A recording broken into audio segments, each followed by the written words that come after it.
আরে আরে, এই গাভীর দেহটা কোথায় গেল?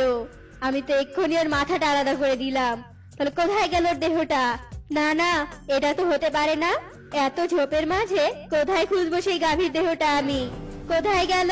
কোথায়? তান্ত্রিক গাভীর দেহটা অনেক খোঁজাখুঁজি করে, কিন্তু গাভীর দেহটা একটা ঝোপের মাঝে পড়ার কারণে তান্ত্রিক কিছুতেই খুঁজে পায় না। এতে তান্ত্রিক হতাশ হয়ে সেখান থেকে চলে যায়। না, কোথাও পেলাম না শয়তান গাভীকে। এভাবে সবকিছু আমার হাতের বাইরে চলে যাবে তা আমি কখনোই ভাবতে পারিনি।